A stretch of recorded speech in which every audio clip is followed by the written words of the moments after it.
네. 자, 일단은 최근에 발표된 여론조사를 좀 보면 트럼프 후보가 아주 근소하지만 박빙에서 우위를 좀 보이고 있다라는 여론조사 결과들이 나왔는데 한 달 전만 해도 사실 해리스 후보가 조금 앞선다 뭐 이런 기사들을 많이 본 것 같은데요. 판세가 조금은 뒤바뀐 모습입니다. 트럼프 후보가 지금 포브스와 여론조사 기관 해리스 X가 지난 21일과 22일에 전국의 투표 의향 유권자를 대상으로 실시한 여론조사 결과에서 51%의 지지를 득하면서 해리스 부통령 49%를 2%포인트 차로 앞섰는데 이 기관의 지난달 조사 때 해리스 부통령이 4%포인트 차로 앞섰거든요. 좀 역전이 된 모습이고요. 또 월스트리트저널이 지난 19일부터 나흘간 미국의 등록 유권자들 대상으로 여론조사를 실시했는데 트럼프 전 대통령 47%, 해리스 부통령 45%로 역시 박빙이지만 2%포인트 트럼프 후보가 앞섰습니다. 이것도 역시 8월 실시한 여론조사 때는 해리스 부통령이 우세했는데 또 양상이 뒤바뀌었고요. 이게 전부 오차범위 내인데요. 네. 사실 미국은 이 선거 제도의 특성상 전국 대상으로 한 여론조사는 사실 별 의미가 없어요. 이게 물론 막 20% 차이가 난다. 이러면 이건 의미가 있는데 이 정도면은 사실 의미가 없고 왜 그러냐면 각 주별로 따져봐야 되거든요. 맞습니다. 각 주별로 따져봐서 그래서 경합주 7곳에서 이 7곳 중에서 해리스가 좀 한 4곳 정도 갑시다. 이런 거를 좀 눈여겨볼 필요는 있습니다. 전 이게 뭐 제 주관적인 우리가 흔히 위시풀 띵킹이라고 그러죠. 그런 주관적인 희망을 얘기를 하는 게 아니고 객관적으로 보면 그렇다는 얘기예요. 맞습니다. 예. 이번에는 특히나 또 경합주 7곳에서 워낙 두 후보가 박빙이라서 주목을 더욱 받는 것 같은데 블룸버그가 지난 16일에서 20일 7개 경합주에 등록한 유권자를 대상으로 여론조사를 실시를 했는데요. 해리스 부통령이 이 7개 경합주에서 49.1%의 지지를 받아서 트럼프 전 대통령의 48.5%를 1%포인트 차도 안 되게 아주 근소하게 앞섰습니다.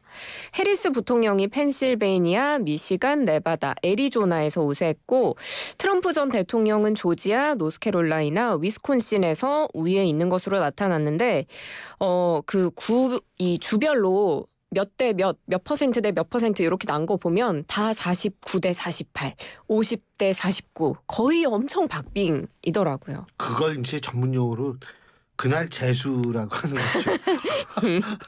네. 근데 어쨌든 제가 볼 때는 이번 대선에 정말 목매는 유명인들도 많은 것 같아요. 예? 맞습니다. 사실 이번 대선 국면에서 트럼프와 해리스의 대선 여기 장외전으로 일론 머스크와 테일러 스위프트의 뭐 또 장외전이다 이런 이야기도 사실 있잖아요. 근데 누가 더 영향력이 있을까요? 사람 보는 눈에 따라 다르겠지만 대중성이야 뭐.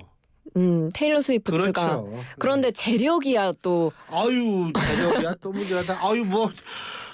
인터넷 인공위성까지 쏴가지고 말해요. 그리고 또 오늘 테슬라 주가가 오늘 하루 만에 20% 넘게 올랐거든요. 근데 그거는 믿을 게 못 돼요. 우리나라가 대선 때만 되면 뭐 대선 테마주 뭐 이래가지고 그거 대부분 다 그거 상은 망합니다. 그거는 기준이 안 돼요. 뭐 별개의 얘기긴 하지만 네. 어쨌든 오늘 이 테슬라 CEO 일론 머스크가 수십조 원을 하루 만에 벌기도 했었는데요. 트럼프 후보를 지지하는 대표적 인물이 바로 테슬라 CEO인 일론 머스크입니다.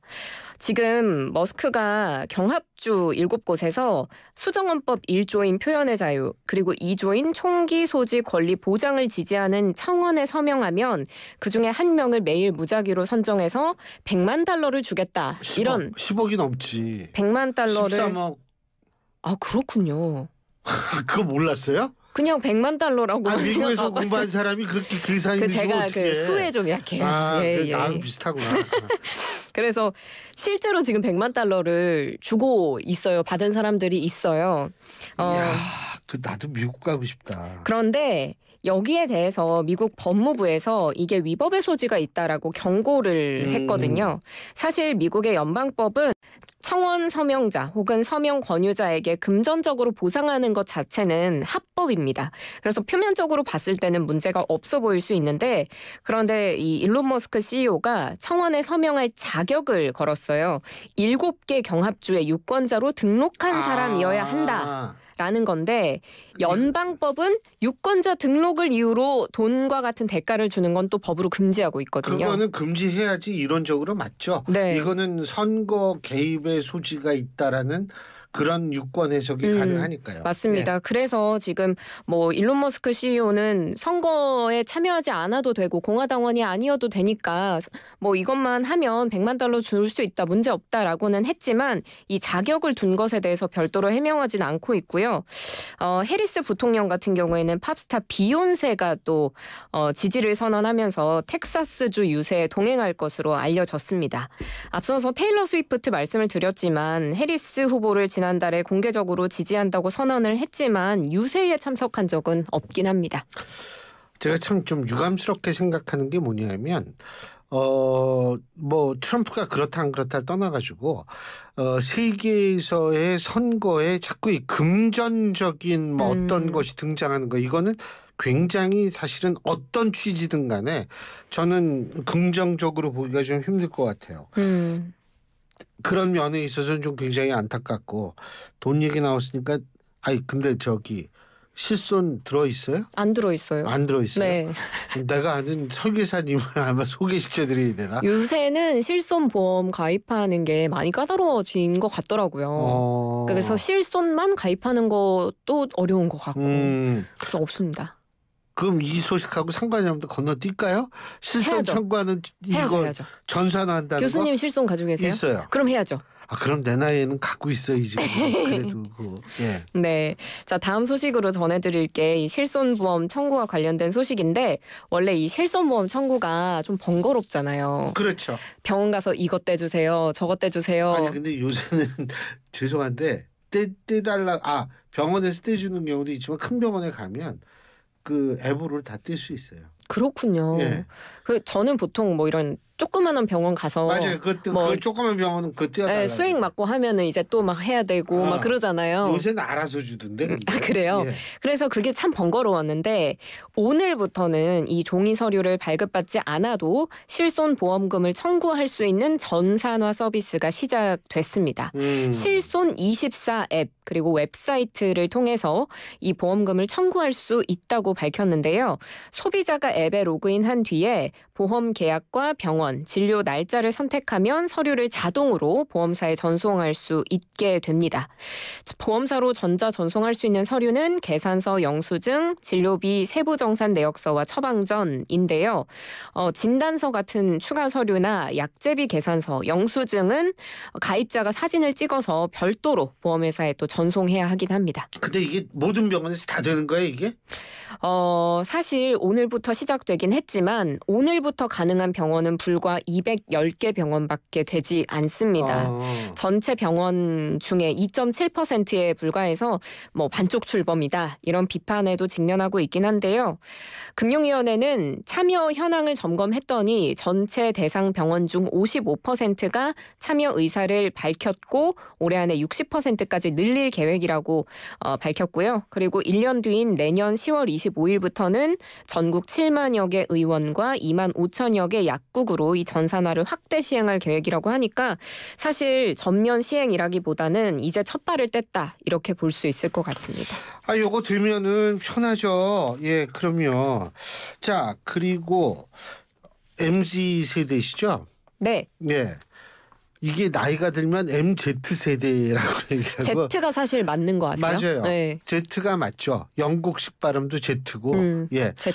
근데 어쨌든 우리나라에서는 다 Z라고 그러니까 네. MZ세대 공무원들이 조직 문화를 좀 바꾸자. 이런 목소리를 내는 모양이에요? 맞습니다. 이 MZ 세대 공무원들이 또 머리를 맞대서 조직문화 혁신안을 내놨습니다.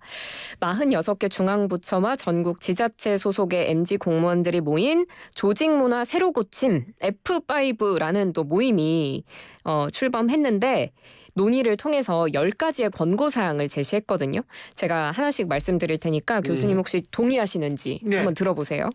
체계적인 인계 인수, 근무 시간 외 무분별한 연락 자제, 상대방을 배려하고 존중하는 언행, 직급과 연차를 고려한 업무 분장, 눈치 야근하지 않기, 의사결정 시 하급자 의견 경청, 깊이 업무 떠넘기기 금지, 연가 사용 눈치 주지 않기, 신규 업무 추가 시 기존 업무 조정, 수습 기간 실무 교육 강화 이런 부분들이 논의가 됐습니다. 어떤가요? 근데 의사 결정 시 하급자 의견 경청 뭐 이건 중요한데 이 의사 결정을 어떤 의사를 결정하느냐에 따라 전 달라질 수 있다고 봐요. 뭐냐면 경험이 많을 때 의사 결정에선 경험이 중요한데 이거 뭐 하급자 의견 경청하는 것도 물론 중요한데 그러면은 책임은 어떻게 되는지 좀 묻고 싶어요. 아니 누군가 네. 책임을 져야죠. 왜 그러냐면 요새 공무원들이 다 복지부동한다는 얘기가 많아가지고 네. 이게 결국 책임 소재 문제 때문에 이렇게 되면은 이게 더 좀 그렇게 되지 않나 이런 생각이 들어요. 네. 교수님의 의견을 또 MZ 공무원분들께서 듣고 계시다면 근데 이게 정말 죄송한데 공무원이니까 이런 얘기를 할 수가 있어요. 뭐냐면 공무원들은 그래도 이 직업적 안정성이 좀 뛰어나고 이러니까 이렇게 하지. 회사에서 우리 10개 안을 이렇게 하겠습니다. 이러면은 글쎄요. 그 이후에 어떤 상황이 벌어질지. 뭐 이제 공무원들이 이런 얘기를 했으니까 점차 사기업에서도 조직문화 혁신안을 MZ들이 좀 낼 수 있지 않을까 이런 생각도 해보고요. 맞아요. 근데 이제 점차로 회식 같은 경우도 이제 점점 없어지잖아요. 예? 자, 뭐 우르르 가지고 뭐 돌아가면서 건배사라 그러면 그것도 진짜 골치 아프거든요. 건배사. 제가 제일 못하는 게 건배사예요.